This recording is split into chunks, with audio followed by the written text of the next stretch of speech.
दुआ संख्या 25 के बाद।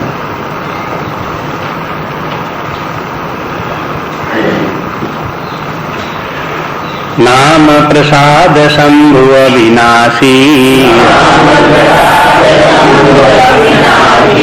साजु मंगल मंगल राशि, सुख सनकादि सिद्ध मुनि योगी, नाम प्रसाद ब्रह्म सुख भोगी, नारद जानेऊ नाम प्रतापू, जग प्रिय हरि हरि हर प्रिय आपू, नाम जपत प्रभु कीन प्रसादु, भगत शिरोमणि भे प्रहलादु, ध्रुव सगला निज पेउ हरि नाम, तायऊ अचल अनुपम ठाऊ, सुमिर पवन सुत पावन नामू, अपने बस करि राखे रामू, आप तू अजामिल गज गणिकाऊ, भय मुकुट हरि नाम प्रभाऊ, कहूँ कहाँ लगी नाम बड़ाई, राम न सकई नाम गुण गाई, नाम राम को कलप तरु कलि कल्याण निवास,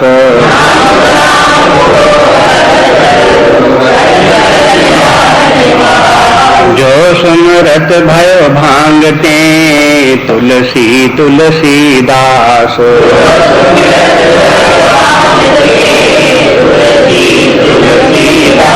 सियावर रामचंद्र की जय, हनुमान की जय, सब संतन की जय।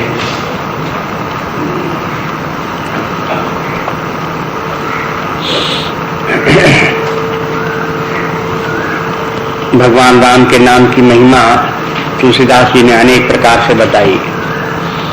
अब एक और नए प्रकार से बता रहे हैं, और वो ये है कि जो बहुत से व्यक्ति ऐसे होपलेस थे जिनसे कोई आशा संसार में नहीं हो सकती थी, कुछ उनका सुधार हो सकता था, नाम के बल से वो भी कहां से कहां पहुंच गए। एक अवस्था में व्यक्ति देखते हैं तो कहते हैं कि देखो ये कुछ नहीं कर सकता, बिल्कुल बेकार आदमी है, कुछ नहीं इसमें, ऐसी धारणा बनती। लेकिन ऐसे ही लोगों में से फिर कुछ जो है वो हो, भगवान की कृपा हो, नाम का प्रभाव हो, कुछ अपने प्रारब्ध कुछ बदले कुछ हो, तो उन्हीं में से ऐसे व्यक्ति भी निकल आते हैं जो जिनका कि नाम अमर हो जाता है, जो परमात्मा पद को प्राप्त कर लेते हैं, सबसे ऊंचाई तक पहुंच जाते हैं। इसलिए भगवान की इस लीला में संसार में कहाँ क्या हो रहा है और क्या हो सकता है, ये कोई जानने वाला नहीं है। कोई अपनी कितनी ही बुद्धि लगाए कि कैसे क्या होता है, कौन जानने वाला है भगवान की गति को, कैसे कैसे लोगों में परिवर्तन होता है, कैसे कैसे कहाँ से क्या क्या बनते हैं। अपनी तुच्छ बुद्धि में व्यक्ति बहुत चतुराई करता है, बहुत करता है, टीका टिप्पणी करता है, आलोचना करता है, भला बुरा कहता है, प्रशंसा निंदा करता है। लेकिन रामायण में तुलसीदास ने कई बार इस बात को कहा, कई बार कहा इस प्रकार से कि देखो कौन कैसा है, कहां से कहां पहुंच जाएगा, क्या कहा जा सकता है, और कौन किस ऊंचाई पर गिरेगा तो कहां गिरेगा, कहां पहुंचेगा, यह भी नहीं कहा जा सकता।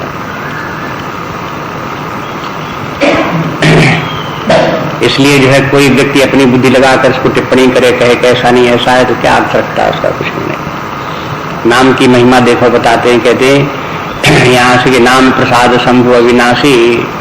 अब यहाँ से शंकर जी से फिर शुरू करते हैं। शंकर जी का नाम कई बार लिया गया है।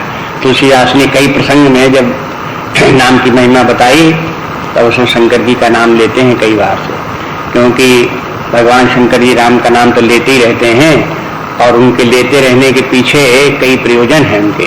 तो अलग अलग प्रसंग में उनका सबका नाम लेते बार बार बोलते रहते हैं। कहते नाम प्रसाद शंभु अविनाशी। शंकर जी है नाम के प्रसाद से ही अविनाशी हो गए। अब ये कथा अविनाशी की पुराणों में, शिव पुराण में कथा है और शंकर जी को अविनाशी कहा जाता है। तो अविनाशी कैसे शंकर जी हो गए? भगवान राम नाम की महिमा के कारण से हो गए। ये तुलसीदास जी की अपनी तरफ की बात नहीं है, ये पुराण में जैसा शब्द है वैसे ही शब्दशः अनुवाद है। पुराणों में, शिव पुराण में यही कहा गया कि शंकर जी अविनाशी नाम के प्रसाद से हैं, वैसे बोल दिया। साज अमंगल मंगल राशि। और दूसरी बात ये कि अमंगल की रास, साज अमंगल, अमंगल का तो साज बनाए हुए हैं, माने साज बात जो रहन सहन उनका सब है सब अमंगल का है, लेकिन है मंगल की राशि। ऊपर से तो बिल्कुल अमंगल, लेकिन भीतर से मंगल मंगल भरा हुआ सब में मंगल में है। अब देखो एक स्थिति ऐसी भी हो सकती है जैसे भगवान शंकर जी की है, ऐसे बहुत बार संसार में ऐसे भी होता है। और इसको ध्यान भी देना चाहिए इस बात के ऊपर। केवल ऊपरी वेश से देख करके कोई व्यक्ति किसी को मान ले कि ऐसा है, उसको व्यवहार को देख करके, उसके वाणी व्यवहार को देख करके, वस्त्रों को देख करके कोई व्यक्ति किसी व्यक्ति को भला मान ले, ऐसे नहीं होता। उसके भीतर बुराई भी हो सकती है और भीतर से भलाई भरी हो तो ऊपर से ऐसा भी लग सकता है कि कुछ व्यक्ति नहीं, बिल्कुल बेकार का आदमी, पागल है, ऐसा भी लग सकता है। लेकिन उसके भीतर कितनी भलाइयां भरी हैं कुछ कहना नहीं।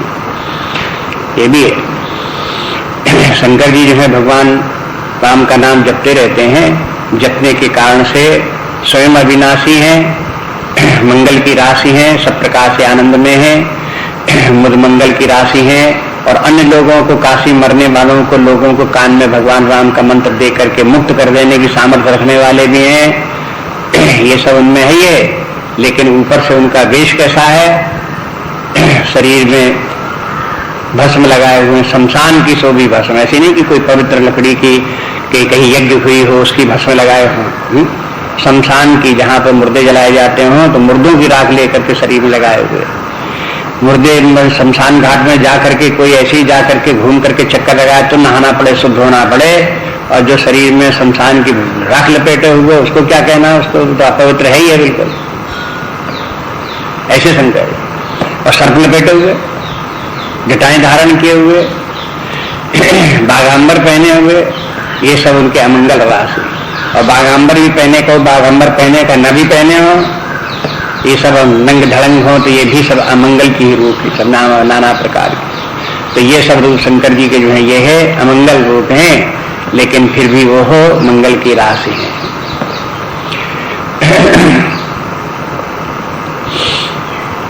अब इसको अपने व्यवहारिक जीवन में देखें, ध्यान दें, तो शंकर जी के लिए जो ये बात कही गई, वैसे ये भी है कि जितने आध्यात्मिक पुरुष हैं, संत हैं, महात्मा हैं, वे लोग फिर बाह्य अपने पहनावा और बाहरी रूपरेखा के ऊपर बहुत ध्यान नहीं देते। ऐसे अब भी देखते हैं और प्राचीन काल में भी जो इतिहास जितना पुराणों इत्यादि में कथा आती है उनमें भी इसी प्रकार से आती है। जैसे शंकर जी के आगे नाम लेते हैं सुख सनकादि का, तो देखते हैं सुखदेव भी नंगे रहते हैं, सनकादि जो है ये भी नंगे रहते हैं, ये नग्न रहने वाले हैं। अब जो नग्न रहेगा वो कितना कल्याणकारी, मंगलकारी, कितना अच्छा लगेगा। हाँ, तो ये फिर इस प्रकार के रहने वाले ये लोग हैं। लेकिन ये चूंकि नंगे रहने वाले हैं, इनके पास एक धेला नहीं है, कोई इनके पास मकान नहीं है, कोई इनके पास प्रॉपर्टी नहीं है, लेकिन ये पूजनीय किस बात से हैं? इनका नाम क्यों दिया जाता है?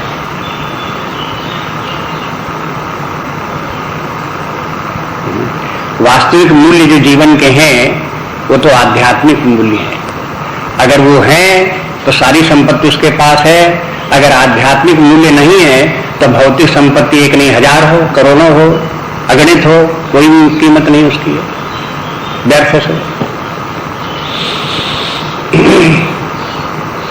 इसलिए बार बार दृष्टि अपने शास्त्रों की यह है कि व्यक्ति के अंदर जो इंट्रिंसिक वैल्यू है उसकी, वो उसकी आध्यात्मिक चेतना है, वो जागृत होनी चाहिए। उसी से व्यक्ति का मूल्य है, स्वयं अपने आप में मूल्य है, और ऐसे ही व्यक्ति से समाज का भी मूल्य हित है। जब व्यक्ति अपने आप अपने अंदर आध्यात्मिक शक्ति जागृत करेगा तो स्वयं मंगल में रहेगा ही, प्रसन्न रहेगा, आनंद में जीवन होगा, निर्भय निश्चिंत रहेगा, तेजस्वी बनेगा, और साथ साथ वो ऐसा व्यक्ति जिस समाज में रहेगा वो समाज भी उससे प्रभावित होगा, बिना प्रभावित हुए रह नहीं सकता, उसके ऊपर भी प्रभाव उसका पड़ेगा। तो ये शास्त्र बराबर कहते रहते हैं, ये ध्यान देना चाहिए। लेकिन अगर शास्त्रों को नहीं देखते, सत्संग नहीं करते, संतों के पास नहीं बैठते, उनकी महिमा को नहीं देखते, तो संसार में अपने भौतिक जीवन में तो जो मूल्य हैं वे तो दूसरे प्रकार के हैं।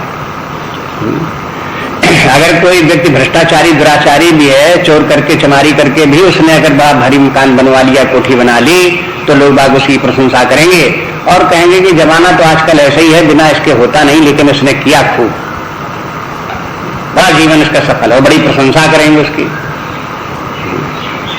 शास्त्र ये कहते हैं कि देखो ये दृष्टि हटानी चाहिए,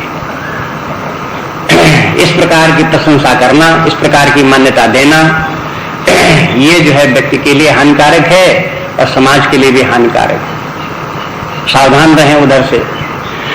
इसलिए जो है ये आध्यात्मिक मूल्यों को ध्यान दें, चाहे ऊपर से व्यक्ति कुछ न दिखाई दे। तो साज अमंगल मंगल राशि भगवान शंकर जी हैं। ऐसे ही करके आगे देखते हैं, सुख सनकाद सिद्ध मुनि योगी। सुख सनकाद जो है वो भी नाम के जप से ही ये सिद्ध भी हो गए, मुनि भी हो गए, योगी भी हो गए। ये सब लोगों में अब देखो कि ये जैसे सुखदेव मुनि कहलाते हैं, तो मुनि क्यों हो गए? नाम जप से ही हो गए। यहाँ नाम जप का तात्पर्य ये भी है कि ऐसा नहीं कि उन्होंने और कोई प्रकार की साधना और कुछ नहीं था, केवल नाम ही जपते थे। सुखदेव ने भागवत सुनाई, भगवान की स्तुति वंदना गाते थे, भगवान का नाम का स्मरण करते थे, तो ये सब नाम जप के ही अंतर्गत आ जाता है। नाम जप के माने परमात्मा की उपासना, चाहे ध्यान करो, चाहे भगवान की गुण गाथा सुनाओ, भगवान के चरित्रों की कथा सुनाते हैं तो भी नाम जप ही है। नाम जप का एक प्रकार है। नाम जप कई प्रकार के हैं, उनमें से भगवान की गाथा सुनाना भी एक प्रकार है। रामचरितमानस को भी तुलसीदास क्या कहते हैं? तुलसीदास कहते हैं भगवान की कथा क्यों सुना रहे हैं? यही मां रघुपत नाम उदारा। इस राम कथा, इसमें राम कथा में भगवान का श्रेष्ठ नाम इसमें कथा में है, इसलिए कथा सुना रहे हैं। तो कथा सुना रहे हैं कि भगवान का श्रेष्ठ नाम ले रहे हैं, ये कहना उनका ऐसे। इसलिए जो ये सुखदेव मुनि भी भागवत सुना रहे हैं, तो इसके माने भगवान का नाम ही ले रहे हैं। संकाद जो कथा सुना रहे हैं और सुन रहे हैं, भगवान का ही नाम ले रहे हैं। कथा कोई सुन रहा है तो भी भगवान का नाम ले रहा है, कथा सुना रहा है तो भी भगवान का नाम ले रहा है। ऐसे थोड़ा नाम के संबंध में व्यापक बुद्धि भी रखनी चाहिए। इनके उदाहरण से, सुखदेव मुनि के, सनकादि मुनि से, ये भी सब है। तो कहते हैं ये लोग जो है मुनि हो गए और सिद्ध हो गए, योगी हो गए। सिद्ध शब्द का अगर हम वही अर्थ ले लें जैसे गीता में प्राय लिया गया है, तो ये सब जो है इनके जो है चित्त शांत हो गए, संतुलित हो गए, ये सिद्धावस्था है। अपने मन के ऊपर संयम हो गया, बुद्धि एकाग्र हो गई, परमात्मा में अभिमुख हो गई। ये बात अगर आंतरिक हो गई तो व्यक्ति सिद्ध हो गया। तो ऐसी सिद्धावस्था भी नाम जब से इन सबको आ गई, और ये लोग योगी भी हो गए। योगी के माने ये भक्ति योगी हो गए, ज्ञान योगी हो गए, परमात्मा के साथ इनका संबंध हो गया, परमात्मा भाव में स्थित हो गए, ये भी इनका ये। इसलिए कहते हैं कि ये सब इनको जो है ये है, ये तीनों बातें जो है इनको जो प्राप्त हो गई, ये सब भगवान के नाम के बल से हो गई। और नाम प्रसाद ब्रह्म सुख भोगी, और ये लोग भगवान के नाम के ही प्रसाद से चौथी बात ये भी हो गई कि ब्रह्म सुख के भोगी हो गए। मैंने इनको ब्रह्मानंद प्राप्त है सबको। ये सुखदेव मुनि को भी ब्रह्मानंद प्राप्त है। तो ब्रह्मानंद कैसे प्राप्त है इनको? कहते नाम जप से प्राप्त है, भगवान की कथा से, उनके नाम जप से, ब्रह्म के आनंद में मग्न रहने वाले। अब किसी व्यक्ति को नाम जपने में भी मन न लगे, कथा सुनने में भी मन न लगे, कथा सुनाने में भी मन न लगे, भगवान का स्मरण करने भी मन न लगे तो फिर इसके माने है कि पाप घेरे। और क्या, अनेक जन्मों ने पाप घेर रखे हैं व्यक्ति के, तो उसको संसार में इस प्रकार से डुबाए हुए गर्दन उसकी, और उसको कहीं इंटरेस्ट ही नहीं किसी बात में, इनमें सब में अध्यात्म में। ये कहते हैं किसी न किसी प्रकार से परमात्मा का स्मरण इस प्रकार से होना चाहिए। तो इनको ब्रह्म सुख भोगी भी हो गए, अंत में परमात्मा भाव को प्राप्त हो गई। और नारद जाने नाम प्रतापु, अब देखो अब नारद जी का भी नाम लेते हैं इसके बाद में। ये भी नाम पहले भी आ चुके हैं, दोबारा फिर भी लेते हैं, अब दूसरे प्रकार से लेते हैं। अब यहाँ पर ये बताते हैं कि ये सब पहले क्या थे, बाद में क्या हो गए, ये सब बताते हैं। नाम नारद जाने हो नाम प्रतापु, नारद जी नाम के प्रताप को भली प्रकार से जानते हैं। तो जग प्रिय हरिहर, हरि प्रिय आपू, कहते अब इनकी महिमा नारद जी की ये हो गई कि सारा संसार तो प्रेम करता है भगवान से, हरि से, और हरि प्रेम करते हैं हर से, हर प्रेम करते हैं हरि से, और हरिहर दोनों प्रेम करते हैं नारद जी से। देखो कितनी ऊंचाई पर पहुंच गए। नारद जी कौन है तो पता लगता है भागवत से कि पूर्व जन्म में ये एक दासी के पुत्र थे। अब किसी दासी पुत्र को कोई व्यक्ति देखे तो कहा अरे ये क्या, ये तो बिल्कुल बेकार आदमी है, ये तो कुछ नहीं पढ़ा लिखा भी नहीं है, और इसका देखो हैबिट भी इस प्रकार की, आदतें भी ऐसी हैं, ऐसा स्वभाव का है, ये क्या है, बेकार आदमी है, बेकार आदमी है। लेकिन ये कैसे हो गया, अब उनको सत्संग प्राप्त हुआ। एक बार संत लोग कुछ आ गए उनके गांव में, और इनको जो है ये दासी पुत्र को उनकी सेवा करने का अवसर मिला, तो उनके साथ में रहा, और उनकी आध्यात्मिक भावना, भक्ति, ज्ञान, ये सब उसने देखा उनका, तो उसका प्रभाव पड़ा बालक के ऊपर, और वहां से उसके हृदय में भक्ति भावना जागृत हो गई। और वो भी कहने लगा कि हम भी आपके साथ चलेंगे, जहां रहोगे वहां आपकी सेवा करेंगे। लेकिन वो लोग उनको साथ नहीं ले गए उसको, और ये कहने लगे कि तुम अभी यही अपनी माँ के पास रहो, उसकी सेवा करो, यही तुम्हारा धर्म है, तो हमारे साथ मत भागो, लेकिन भगवान का नाम जपते रहना तो तुम्हारा सब उद्धार हो जाएगा, तुम जो चाहते हो सब तुम्हें प्राप्त हो जाएगा। तो नाम जपने के लिए कहे गए, तो नारद जी नाम जपते रहे उस जीवन में, और जपते जपते फिर उनके शब्द है माता का भी मरण हो गया, वैराग्य भी आ गया, और फिर वो ये भी अपने संत हो गए, भगवान का भजन करते रहे। इस प्रकार से उस जीवन में शरीर छोड़ने के बाद दोबारा फिर जो है वो हो, इनको नारद को शरीर प्राप्त हुआ। इस प्रकार की भागवती कथा आती है। तो नारद ने अपनी करनी, जैसे एक जगह तुलसीदास जी कहते हैं, नारद इत्यादि और घटियोनी, अगस्त इत्यादि ने निज निज मुखन कही निज होनी। इन लोगों ने अपने अपने मुख से अपनी होनी कि पहले हम क्या दीन दशा हमारी थी, और कैसे हमारी दुर्दशा थी, और कहां से कहां विकास करते हुए क्या रूप हमारा हो गया, कहां पहुंच गए, ये सब इस प्रकार से लोगों ने कहा। अब किसी को तो वर्तमान ही दिखाई देता है कि वर्तमान में अगर कोई व्यक्ति दुराचारी, भ्रष्टाचारी, गड़बड़ सड़बड़ दिखाई देता है, तो उसको देख करके मानते हैं कि ये सदा ऐसा ही रहने वाला, और ऐसा ही है। लेकिन 10 वर्ष के बाद उसका क्या रूप होगा, 20 वर्ष के बाद उसका क्या रूप होगा, अगले जन्म में उसका क्या रूप होगा, ये व्यक्ति को नहीं दिखाई देता। लेकिन अगर ऐसा व्यक्ति जो दीनहीन व्यक्ति है, वो अगर किसी सत्संग को प्राप्त हो गया है, भगवान का नाम जप रहा है किसी प्रकार से, तो चाहे जितना पतित और हीन हो, लेकिन कालांतर में उसका उद्धार अवश्य होगा। ये शास्त्र मत के अनुसार है। लेकिन जिसको कि भविष्य को देखने की सामर्थ्य नहीं है, ये कार्य कारण संबंध नहीं देख सकता कि वर्तमान काल में अगर कोई व्यक्ति बहुत ही मूर्ख है, लेकिन किसी संतों के सहयोग में, सभा में, संत सभा में, सत्संग को वो प्राप्त हो गया है, उसके बीच में रह रहा है, तो अब उसके भीतर भीतर उसके आंतरिक कौन सी वहां पर उसको भावना प्राप्त हो रही है, कैसे उसके अंदर परिवर्तन हो रहा है, तो कोई स्थूल आंखों से थोड़ी दिखाई देगा उसको। वो तो उसके भीतर भीतर जो कुछ हो रहा है, वो तो प्रकट होते होते जाकर के वर्षों के बाद में कुछ प्रकट होकर के जाकर के अब ये क्या रूप इसका बन गया, बाह्य प्रभाव जो उसका दिखाई देने में तब लगा रहे साहब ये तो बहुत बदल गया साहब, पहले ऐसा नहीं था, अब ऐसा हो गया, ऐसा कहां था ये। इसलिए कहते हैं कि नारद जाने नाम प्रतापु, जग प्रिय हरि, हरि हर प्रिय आपू। नारद जी के जीवन की कथा स्वयं विस्तार नहीं करते, ये थोड़ी कथा जो इस प्रकार से है, विस्तार से आप लोग जानते हो, पता सुना भी चुके हैं, उसी प्रकार की कथा ये। तो नाम जपत प्रभु कीन प्रसादु भगत श्रोमण भे प्रहलादु। अब देखो प्रहलाद का भी नाम लिया। प्रहलाद को क्या हो गया? कहते नाम जपत प्रभु कीन प्रसादु। प्रहलाद ने भी भगवान का नाम जपा, उससे भगवान ने उनके ऊपर कृपा की, प्रसाद बन कृपा हो गया। और भगत श्रोमण भे प्रहलादु, भक्तों में से, श्रोमण भक्तों में से, श्रेष्ठ भक्तों में से ये प्रहलाद का नाम हो गया। और प्रहलाद का जो नाम हो गया वो हो, उसके बाद में प्रहलाद की कथा सारी याद कर लो।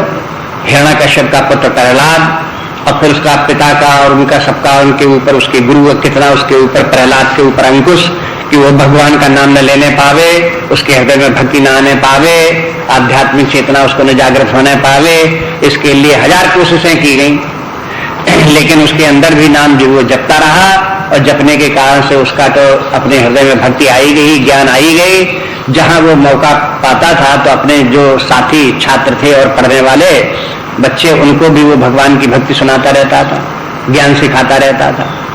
तो देखा कि उसके गुरु ने देखा और हिरण्यकश्यप ने देखा, कहा ये तो हमारी आसुरी संस्कृति का विनाश कर देगा। बिल्कुल वो समझता था मैंने अपनी आसुरी संस्कृति का विकास करके सारे विश्व भर में एक बहुत श्रेष्ठ कार्य किया है, और इसके लिए तो ये गुरु लग गया, ये प्रहलाद क्या हो गया, हमारी आसुरी संस्कृति का विनाश कर देगा, इसलिए इसको मारो। पुत्र होते हुए भी उसका विनाश करने के लिए, मार डालने के लिए कितनी कोशिशें की गई। होलिका समुद्र से ऊपर से समुद्र में फेंक देना, पहाड़ से फेंक देना, विष दे देना, जितनी भी उपाय हो सकते थे मारने के सब उसके ऊपर अपनाए गए, लेकिन वो प्रहलाद किसी प्रकार से नहीं मरा।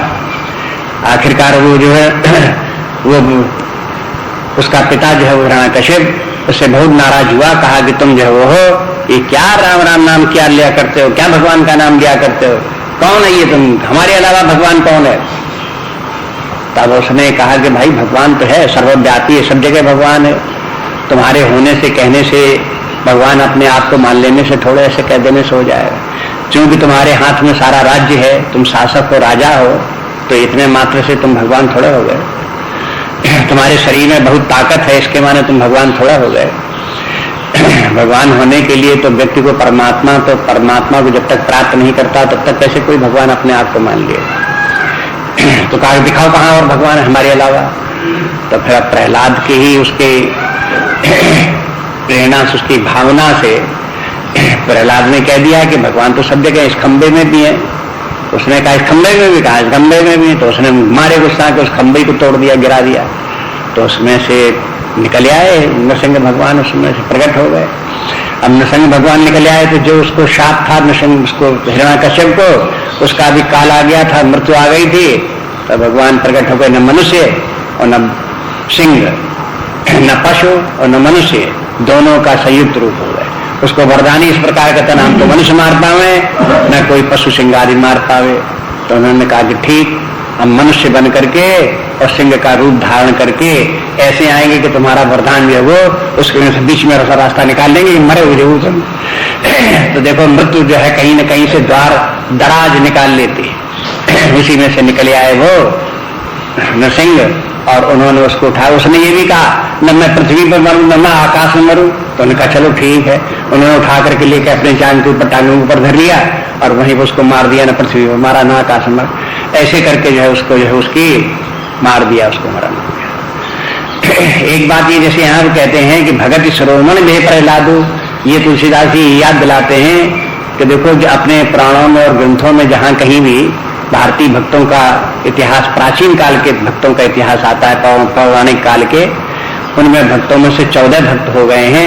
उनके श्रेष्ठ भक्तों की उनकी गिनती है, उनमें कहीं के उनके नाम भी गिनाए गए हैं पुराणों में। उन्हीं में प्रहलाद भी नाम आता है, ध्रुव का नाम भी आता है, अम्बरीश का नाम भी आता है, विभीषण का भी नाम आता है, अर्जुन का नाम भी आता है। ऐसे कई नाम इस प्रकार के हैं जो भगवान के श्रोमण भक्तों में से हैं। तो अब ये प्रहलाद भी उन्हीं में से, श्रोमण भक्तों में से ये भी हो गया, इतना महान भक्त हो गया। तो अब ये सब नाम के बल से ही हो गया। अब यहाँ पर ये इनका जो प्रहलाद का नाम लिया वो इस कारण से लिया कि पैदा हुआ निशाचर वंश में और हो गया भक्तों में श्रोमणी। बिल्कुल विपरीत संस्कृति, बिल्कुल विपरीत धारणा। निशाचर वंश में पैदा होने के माने जिसे जो बिल्कुल ही परमात्मा के अस्तित्व को ही स्वीकार न करे, शंका की तो बात ही क्या, बिल्कुल निषेध कर देना, कोई परमात्मा कुछ नहीं, हो ही नहीं सकता, न है, दृढ़ निश्चय, इसका नाम आसुरी संस्कृति। और फिर उसके बाद फिर जो है वो व्यक्ति ऐसे परिवार में पैदा हो और फिर हो जाए परमात्मा का परम भक्त, परमात्मा का विश्वास ही नहीं, परमात्मा का ज्ञान भी हो जाए, परमात्मा में प्रीति भी हो जाए, जिसका चित्त सदा परमात्मा में ही स्थित रहे, ऐसी स्थिति को प्राप्त हो जाए। ये बिल्कुल विपरीत स्थिति है, ये ऐसी विपरीत स्थिति जो है इनको प्रहलाद को प्राप्त हो गई नाम जप करके। वैसे कोई देखे कि ये जो निशाचर वंश में पैदा होगा वो कहां तक उसका आखिर सुधार होगा, ज्यादा से ज्यादा सुधार होगा तो निशाचर से थोड़ा असुर बन जाएगा, असुर से ज्यादा और विकास होगा तो साधारण मनुष्य बन जाएगा, बस इससे ज्यादा क्या विकास होगा। लेकिन ये विकास के क्रम देखो कहां से होता है और कहां तक पहुंच सकता है, ये प्रहलाद के उसको उदाहरण से है। इसलिए आज से 80 वर्ष 100 वर्ष पहले, माने जब गांधी जी का बाल्यकाल था, इस शताब्दी के प्रारंभ काल में, उस समय ध्रुव, प्रहलाद, हरिश्चंद्र, ये 3-4 ऐसे उदाहरण थे जो बच्चों के लिए उनके सामने जो है वो बार बार सामने रखे जाते थे। उनके नाटक हुआ करते थे, उन्हीं को इनका जो है लोगों को आदर्श सबके सामने बार बार रखा जाता था कि ध्रुव के समान बनो, प्रहलाद के समान बनो, हरिश्चंद्र के समान बनो। ये गांधी जी ने अपने इतिहास में वहां लिखा भी कि बचपन में हम इस प्रकार के नाटक देखते रहते थे। तो ये सब इनके ये हैं प्रहलाद इत्यादि जो है, ये है उन्हीं में से भक्तों में ये क्या दिखाया जाता है कि देखो है कहां से, निम्न स्तर कहां से है और बढ़ते बढ़ते विकास कहां तक हो गया, ये दिखा दिया। तो भगत सर्वमण भी प्रहलादू और ध्रुव सगलान जपे हरे नाऊ, ऐसे ध्रुव का भी बात है। ध्रुव जो ये है उत्तानपाद के पुत्र ध्रुव, और ध्रुव का एक सौतेला भाई उत्तम। अब इनका ये पिता जो है उत्तम से ज्यादा प्रेम रखता था, उत्तम की माँ भी जो है इसको झिड़कती रहती थी और उत्तम को राजा बनाने के लिए उसे निश्चय कर रखा था। ये शब्द साथी तो कथा आप सब जानते हैं उसकी। तो आखिरकार जो है वो हो ध्रुव की माँ ने कहा कि भाई तुम अगर चाहते हो राज्य को प्राप्त करना, पिता का प्रेम प्राप्त करना, तो देखो संसार में सब कुछ सुलभ है, लेकिन भगवान की कृपा से एक यही उपाय। और हम क्या कर सकते हैं, न तुम्हारे पास कोई ऐसी ताकत है, ना हमारे पास कोई ऐसी ताकत है कि युद्ध करके, झगड़ा करके, लड़ाई करके तुमको राजा बना दिया जाए, तुमको प्रिय बन जाओ अपने पिता के। ऐसा कोई उपाय नहीं, भगवान की कृपा से ही हो सकता है। इसलिए भगवान का नाम दो। तो ध्रुव ने कहा बस ऐसे ही करेंगे। अब वो छोटा सा बालक, 5-7 साल का बालक, अब वो जो चला गया वन में भगवान का नाम जपने के लिए। और जब उसके दृढ़ निश्चय को देखा तो नारद जी भी रास्ते में मिल गए। और फिर नारद जी ने उससे पूछा भाई तुम कहाँ जाते हो, क्या है सब। तो उसने बताया कि ऐसा ऐसा करके हम जा रहे हैं भगवान की, तब हम तपस्या करेंगे। तब उन्होंने कहा तपस्या करो, बहुत अच्छी बात है, लेकिन भगवान का नाम ऐसे जपो, तरीका ये। तो नारद जी ने एक प्रकार के उनके मार्गदर्शक बन गए और साधना करने का तरीका नारद जी ने बता दिया उसको। तो ध्रुव उसी प्रकार से जाकर के वन में रह करके तप किया, खड़े खड़े भगवान का नाम जपता रहा। एक पैर से खड़े हुए नाम जपता रहा, दूसरा घुटना मोड़ करके ऊपर रख लिया, हाथ जोड़े हुए बराबर निरंतर भगवान का नाम जप करता रहा। तो भागवत के अनुसार है कि 6 महीने में भगवान ने उसके ऊपर कृपा की और प्रकट हो गए उसके सामने। तब ये कहते हैं ध्रुव सगलान जपे हर नाम। सगलान में ग्लानि सहित, ग्लानि इस बात की कि देखो पिता मुझसे प्रेम नहीं करता, मेरा राज्य इस प्रकार से हीन हो गया, दूसरे भाई को सब इस प्रकार हो। इस ग्लानि के कारण से उसने ध्रुव में जाकर के वन में तपस्या की, भगवान प्रकट भी हुए, ध्रुव को वरदान भी दिया, कहा कि देखो तुम जो चाहते हो तुम्हारी बात पूर्ति होगी, तुम्हें राज्य प्राप्त हो जाएगा, पिता तुमको ले जाएंगे, तुम चले जाना और फिर तुमको राज्य प्राप्त हो जाएगा। तो ऐसे ही हुआ। फिर उधर 6 महीने के बीच में तब तक उसकी बुद्धि बदल गई उसके पिता की, और उसने देखा कि ध्रुव ज्यादा तपस्वी है, इसी को राजा बनाना चाहिए, उत्तम को नहीं बनाना चाहिए, हम गलती में थे। ऐसे समझ करके फिर ध्रुव को वो ले गया और फिर ध्रुव को पढ़ाया लिखाया भी, बाद में बड़ा भी हुआ, उसके बाद में उसको राज सिंहासन पर बैठा भी दिया। और फिर प्राणों के अनुसार तो कई हजार वर्ष तक ध्रुव ने राज्य किया। और राज्य करने के बाद फिर ध्रुव को जब ज्यादा आयु हुई, युवावस्था समाप्त होने लगी, तब ध्रुव को फिर पश्चाताप हुआ कि देखो ये मैंने क्या किया, भगवान से इतनी तपस्या की और भगवान आ भी गए और दर्शन भी दे दिए, तो हमने ये राज्य मांगा, इस राज्य में क्या रखा हुआ, राजी तो हो गए, ज्यादा भोग सामग्री तो ज्यादा प्राप्त हो गई, शारीरिक सुविधा पद का यही तो एकमात्र प्राप्त हो गया, ये तो सब लौकिक है, अंततः नाश होने वाले हैं, समाप्त होने वाले हैं, इनमें कुछ नहीं। तो ये जब उसकी बुद्धि में समझ में आ गई कि हम गलती कर गए जो हमने भगवान से इस प्रकार के राज्य मांगा, तो ध्रुव ने फिर अपना राज्य छोड़ दिया, अपने पुत्रों आदि को जो और हो गए थे उनको सबको राज्य दे दिया और फिर जाकर के तपस्या की। और जब दोबारा तपस्या की तो उसके बाद फिर भगवान की कृपा हुई और अब की बार ध्रुव ने फिर कोई लौकिक इस लोक का, परलोक का, स्वर्ग का, कहीं गंधर्व लोक का, कहीं कहीं कोई सुख नहीं मांगा, एकमात्र भगवान की भक्ति ही चाहिए।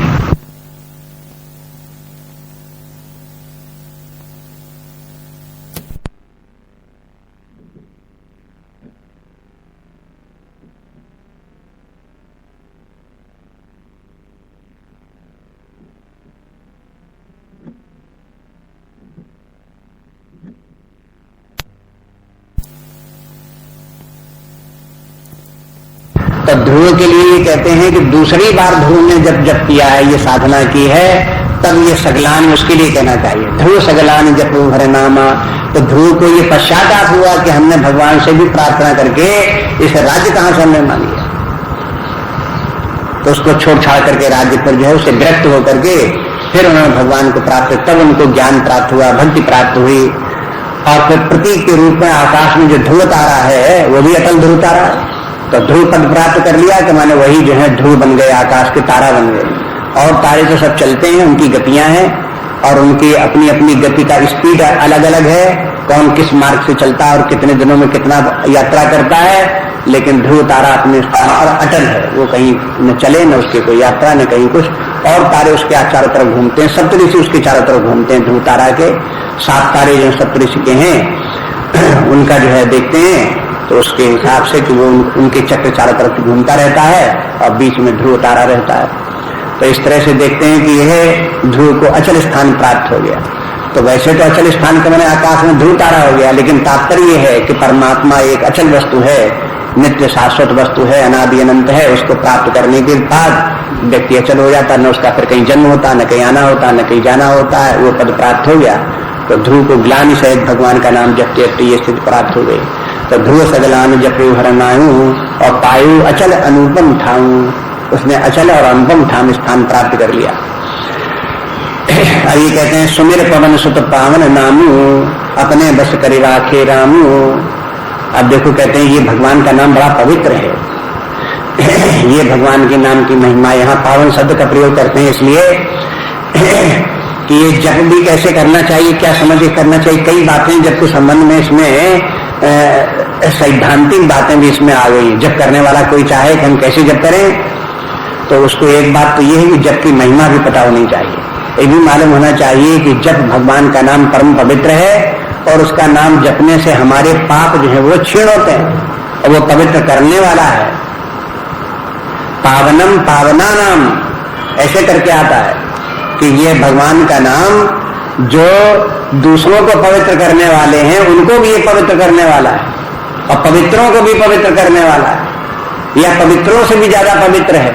ऐसा भगवान का नाम जो है ये है कि ये कहते हैं कि वही कहते हैं पावन नाम सुमिर पवन सुत। हनुमान जी ने ये भगवान का नाम जपा तो हनुमान को क्या स्थिति हो गई। अब हनुमान जी को और ज्यादा न देखो तो कम से कम देखो एक बानर और वन में रहने वाले ऐसे बानर की कहाँ क्या गति हो गई कि वो भगवान के भक्त हो गए, ज्ञानी नाम अग्रगण्यम हो गए और भगवान के भक्त हो गए, सकल गुण निधानम हो गए और अपने बस करि राखे रामू। और ऐसी महान पवित्र भक्ति, ऐसे महान भक्त हो गए कि भगवान को भी अपने बस में कर लिया। भगवान राम को कहना पड़ा हनुमान जी से कि हनुमान अब हम तो तुम्हारे ऋणी हो गए और अब हम तुमको क्या दें, हम क्या कर सकते हैं इसके बदले में। कहते हमारी तो आंखें तुम्हारे सामने नहीं उठती। अब बताओ भगवान जिससे इस प्रकार से बोले वो सब उसमें देखेंगे आगे चल करके। जब भगवान हनुमान जी वहां से लौट करके आते हैं लंका को जला के सीता की खबर लेकर के, तब भगवान क्या क्या बोलते हैं हनुमान जी से, तो उसी से पता चलता है कि भगवान जो है अपने आप को हनुमान जी के भी अधीन स्वीकार कर लेते हैं कि हम तो तुम्हारे अब हाथ में हैं, तुम्हारे अधीन हो गए हैं। इस प्रकार से कहते हैं कि अपने बस करे राखे रामू अपितु अजामिल गज गणिकाऊ।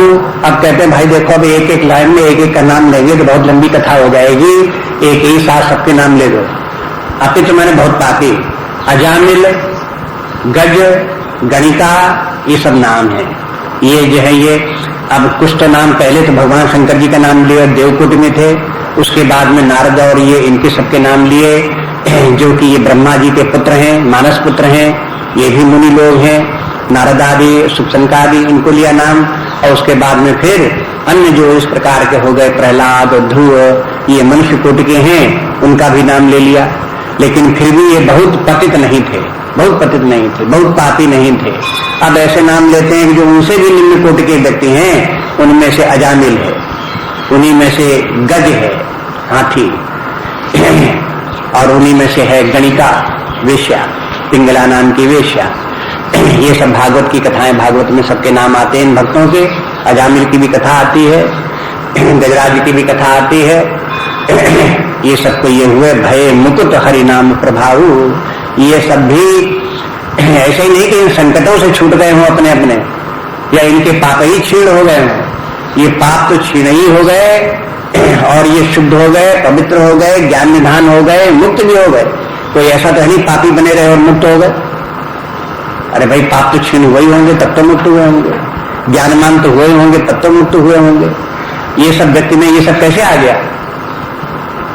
तो कोई एक गणिका को देख करके नाक में सिकोड़े कि अरे देखो ये तो गणिका है, इसको क्या होगा, इसका सत्संग क्या क्या लाभ होगा, ये तो बिल्कुल बेकार आदमी है, इस प्रकार से ऐसे करके उसको बोले तो ये ठीक नहीं है।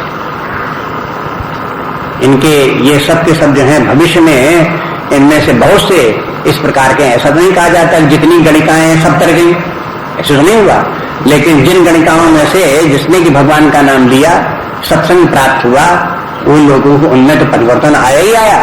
ऐसा तो नहीं कि ना आवे, प्रभाव न पड़े, उनका तो हो गया होगा। इसलिए संसार में बहुत से निकृष्ट व्यक्ति हैं, लेकिन वो निकृष्ट व्यक्ति में से कुछ सत्संग में आवे तो कभी कभी देखते हैं कि सत्संग में ऐसे लोग भी पहुंच जाते हैं, जहां कथा होती है, सत्संग होती है, वहां भी पहुंच जाते हैं जहां समाज में बहुत ही निंदनीय व्यक्ति है। उनको लोग देखे, अरे साहब देखो ये तो 100 चूहे खाए बिलारी हज को चली, अब ये लोग इतने तो सारी जिंदगी तो भ्रष्टाचार दुराचार अंतर्गत रहे, अब चले कथा सुनने के लिए। ये तो ऐसे लोग बाग निंदा करते हैं, लेकिन वो ठीक नहीं है। वे लोग इसके माने हैं, उनको अपने आप अपने मन में कहीं न कहीं ग्लानि लगी कि हमने अब तक जो अपराध कार्य किए हैं वो ठीक नहीं किए हैं, अब हमारा उद्धार कैसे होगा। इसलिए भगवान का नाम जपो, भगवान की कथा सुनो, थोड़ा पुण्य कार्य इस प्रकार का करो, तभी हमारा उद्धार होगा।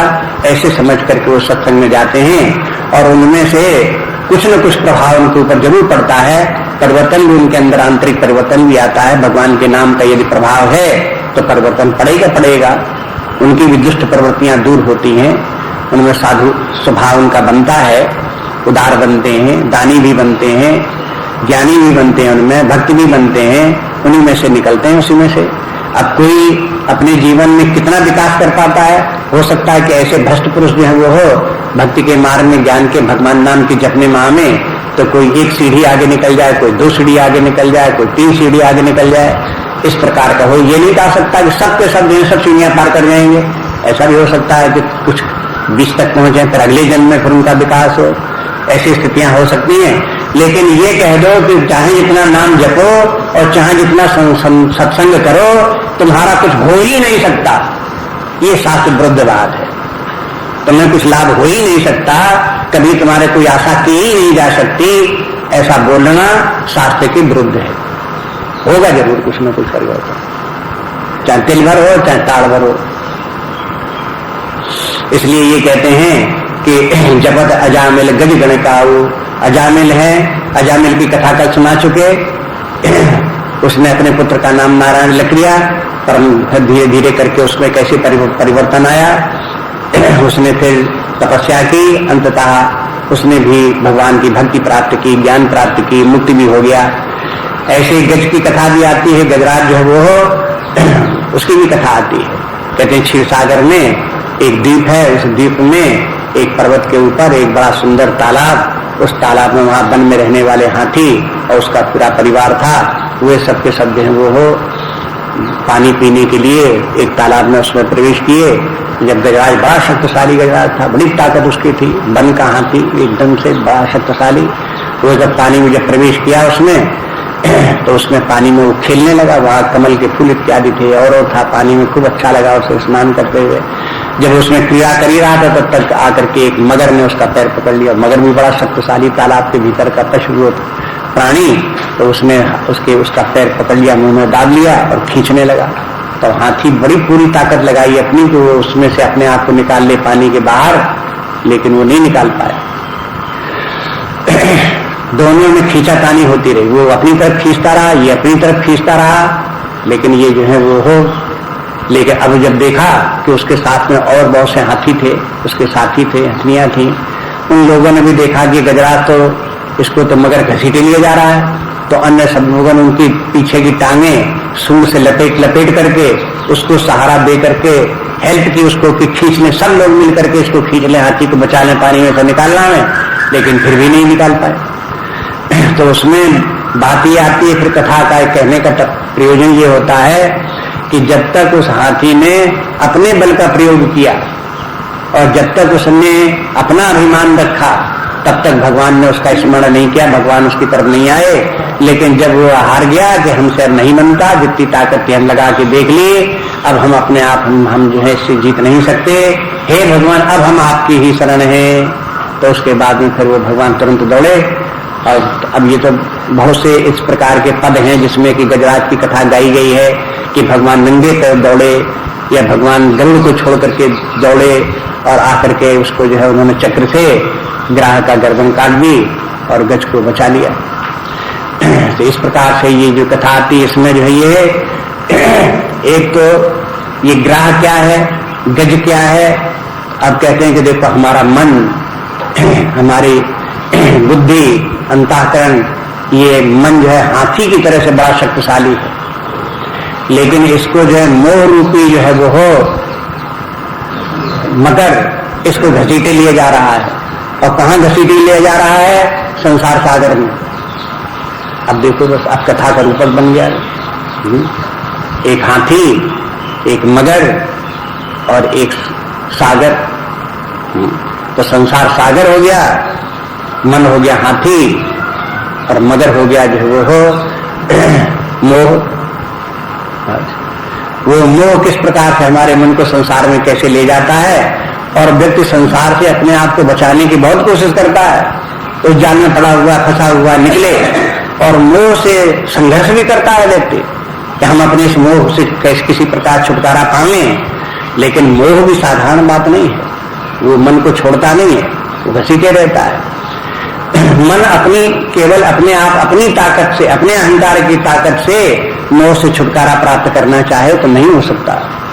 शास्त्री कहते हैं इस मन को परमात्मा का सहारा लेना पड़ता है।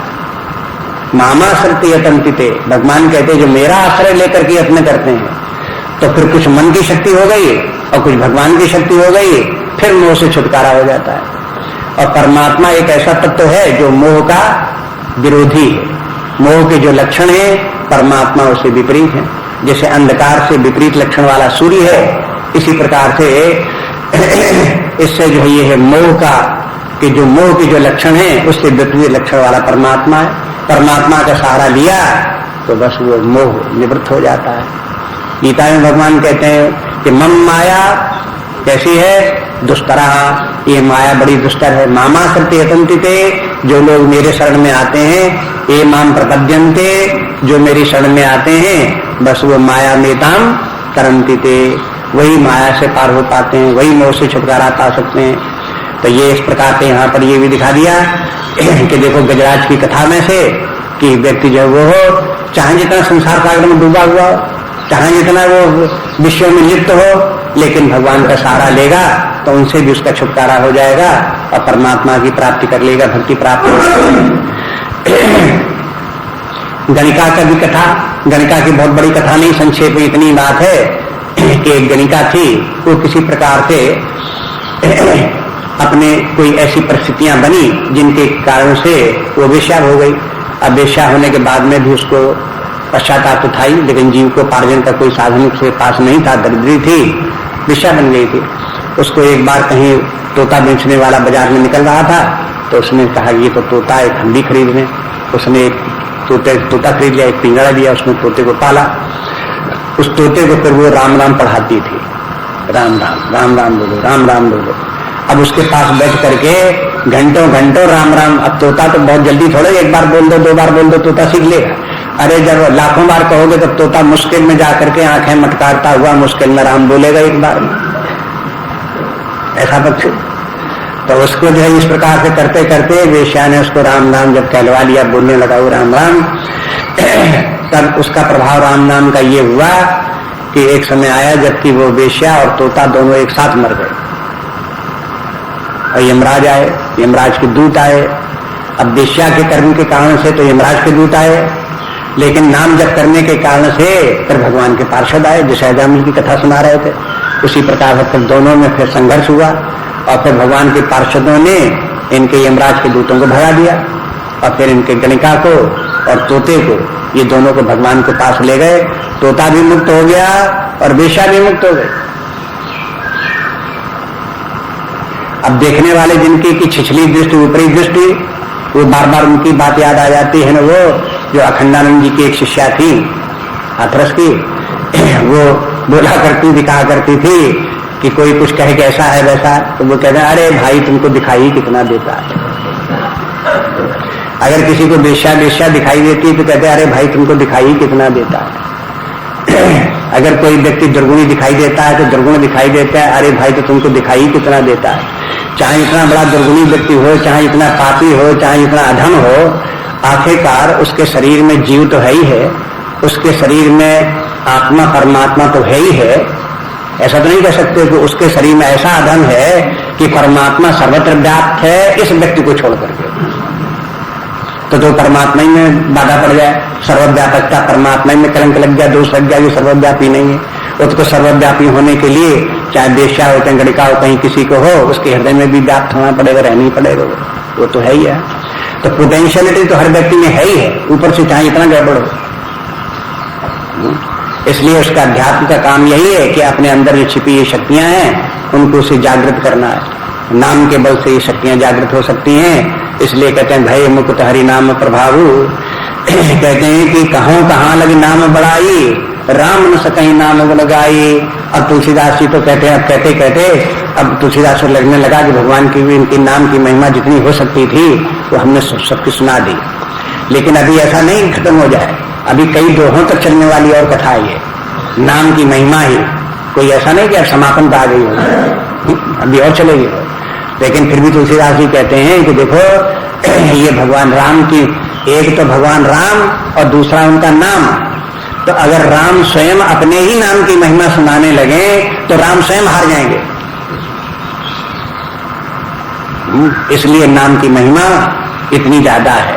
तो वहां भी तुलना कर दी इस प्रकार से। अब कहते हैं अपना अनुभव बताते हैं कि देखो ये राम नाम वैसे ही वास्तव में कल्याणकारी है, इस पर विश्वास करना चाहिए कि राम नाम को कल्पतरु, नाम राम को कल्पतर, राम का जो नाम है वो नाम जो है वो कल्पतर के समान है। कलि कल्याण निवास, कलयुग में भी यही कल्याण का निवास है ये राम नाम ही में। माने कलयुग में कहीं कल्याण नहीं किसी व्यक्ति का, सब जगह उपद्रव है, सब जगह अशांति है, नाना प्रकार के दुख क्लेश आदि समस्याएं सब जगह उत्पन्न है। हर जगह व्यक्ति परेशान है, कोई न कोई समस्या लिए हलाकान है। लेकिन अगर कहीं विश्राम शांति है तो नाम जप करने वाली कोई जो नाम जप रहा है तो मानो कि इस भयंकर कलिकाल की ज्वाला चारों तरफ जल रही है, उसके बीच में वो हो एक दीवार बना करके घेरा घेर करके उसके बीच में भी वो शांति से बैठा हुआ, उसके ऊपर कलिकाल का प्रभाव होने वाला नहीं। और यह कल्पतरु के समान है। कल्पतरु के माने है जो चाहो सो प्राप्त करो, कल्प वृक्ष के नीचे बैठ करके जो कामना करोगे सब प्राप्त होने वाला। ऐसे भगवान का नाम जपने से लौकिक लाभ पारलौकिक लाभ सब होने वाले हैं। अगर कोई व्यक्ति सकाम भाव से भगवान का नाम जपे तो उसकी लौकिक कामनाएं भी पूरी हो सकती हैं। अगर वो व्यक्ति जो वो हो निष्काम भाव से भगवान का नाम जप करे तो उसका चित्त शुद्ध हो सकता है, निष्कामता आ सकती है, सत्वगुण की वृद्धि हो सकती है। नाम जपने से ही भगवान का ज्ञान भी हो सकता है, भगवान की भक्ति भी प्राप्त हो सकती है, ये सब कुछ प्राप्त हो सकता है। इसलिए कल्पतरु है ये भगवान राम का नाम। इस प्रकार से अब तुलसीदास जी अपना अनुभव देते हैं, जो सुमरत भयो भांगते तुलसी तुलसीदास। उसी नाम का जप करने से तुलसीदास जब वो हो, तुलसीदास कैसे बन गया? क्या तुलसीदास तो पहले बिल्कुल भांग था, बाद बन गया तुलसीदास। भांग के माने क्या है? जैसे तुलसी का पौधा तैसे एक भांग का पौधा। अब भांग के पौधे और तुलसी के पौधे में क्या अंतर है? जमीन आसमान का अंतर है। तुलसीदास जी कहते हैं हम भांग के पौधे की तरह पहले थे, अब हम तुलसी के पौधे की तरह हो गए। ये अंतर हो गया। अब ये कहो ये भांग का पौधा तो भांगे के पौधा बना रहेगा, तो भांग का पौधा बना रहेगा, लेकिन भांग जैसे तुलसीदास तो तुलसीदास से हट करके तुलसीदास हो गए, भांग के नहीं रह गए। ये तो अपना अनुभव बताते हैं। भांग के माने क्या खराबी भांग में? कि भांग में सब खराबियां ही खराबियां। खाने वाले सुनेंगे तो भले ही चाहे रुष्ट हो लेकिन शास्त्र ये कहते हैं अपने कि भांग के पौधे में सब दोष ही दोष है। मादक पदार्थ तो है ही है, और जो मादक पदार्थों के जो दोष होते हैं सब भांग में है ही है। और फिर ये बुद्धि का नाश करने वाला है, ये कुसंग में ले जाने वाला है, व्यक्ति को दरिद्री बनाने वाला है। इसमें उसके व्यवहार में, वचन में ये सबके दोष उत्पन्न करने वाला है। अन्य लोगों से जब व्यवहार करेगा तो उसका व्यवहार मृदुल नहीं रह सकता, कटु हो जाएगा। ये सबके सब उसमें भांग के अनेक दोष हैं। ये शास्त्रों में गिनाए गए हैं। जहां भांग की चर्चा आई है वहां पर 10-15 दोष बता दिए गए हैं कि देखो ये सब दोष भांग के हैं। लेकिन तुलसी में कोई दोष नहीं है, सब गुण ही गुण है। तुलसी हर बीमारी की दवा है। तुलसी जो वो जिस प्रकार से भी चाहो उस प्रकार से सेवन करो, सब लाभ ही करने वाले, बुद्धि को भी बढ़ाने वाली, सत्संग को बढ़ाने वाली, भक्ति को भी देने वाली, व्यक्ति का आंतरिक उल्लास प्रकट करने वाली, जितने रोगों को भी दूर करने वाली, सब प्रकार के गुण तुलसी में है। तुलसी को अगर कोई न भी खाए, उस प्रकार का प्रयोग न करे, केवल जल ही उसको चढ़ावे, तो तुलसी के पास जाएगा, पौधे के पास जाए और जल चढ़ावे, तो इतने मात्र से ही तुलसी की कृपा उसको प्राप्त होती है। कुछ न कुछ तुलसी का वायु, कुछ उसकी जो है वो ऑक्सीजन जो छोड़ती है तुलसी, वो विशेष प्रकार की, उसकी गंध एक विशेष प्रकार की, वो भी नासिका में जाकर के व्यक्ति के शारीरिक, मानसिक, बौद्धिक परिवर्तन लाती है। अब ये बात तो कोई बहुत सूक्ष्मता से देखे, समझने की कोशिश करे, तब ये पता लगे कि तुलसी व्यक्ति का कल्याण करने वाली सब प्रकार से। तो तुलसीदास जी कहते हैं कि हम कहाँ भांग का पौधा था, हम तुलसीदास बन गए, तुलसी हो गए हम। तो इसके माने ये है कि यह कोई व्यक्ति, फिर यही बात ध्यान रखने की है कि बहुत बार लोग बाग अपने आप को समझते हैं कि हम तो बहुत अधम है, हमारा क्या, हम तो ऐसे ही रहेंगे, हमारा क्या उद्धार हो सकता है, हम कैसे महान हो सकते हैं। तो उनको अपनी इस प्रकार की निराशा की भावना छोड़ देनी चाहिए, भगवान का नाम जपें और आशा रखें कि उनमें परिवर्तन आएगा। तो उनमें आता है। ऐसे विश्वास रखने वाले व्यक्तियों को नाम जप के ऊपर से इतना अंतर आ जाता है।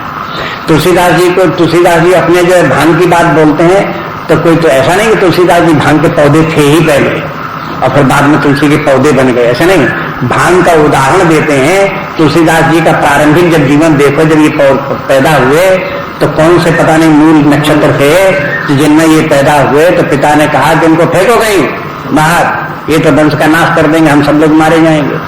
माँ को कुछ प्रेम था अपने पुत्र के ऊपर, तब उसके पति के कहने के कारण से उसको तुलसीदास जी को फेंकना तो पड़ा, लेकिन ऐसे नहीं फेंका कि वो मर जाता। एक उसकी दासी थी, उसको नाम को उसको दे दिया, कहता अच्छा तुम ले जाओ उसको, और तुम यहाँ पर फिर लाना नहीं, तो वो ले गई, उसने उसको पाल लिया तुलसीदास जी। अब पाल लिया, दासी के पास क्या रखा हुआ, न पढ़ी लिखी न कुछ, उसने दे दिया था, तो उसे लेकर के उसने पाल लिया उसको। थोड़ा बड़ा हो गया तुलसीदास। जब बड़ा हो गया तुलसीदास, न घर की संपत्ति, न पैसा, न ढेला, न कहीं, न माँ, न बाप, न कहीं, न कोई कुछ। तुलसीदास जैसा निराश्रित कोई व्यक्ति दुनिया में भला कौन हो सकता है। तुलसीदास ने सब स्वयं लिखा अपने जो कवितावली है, उसमें कविता में इस प्रकार से आता है, तो उसमें तुलसीदास ने वहां भी वर्णन किया कि ऐसी ऐसी दशा थी।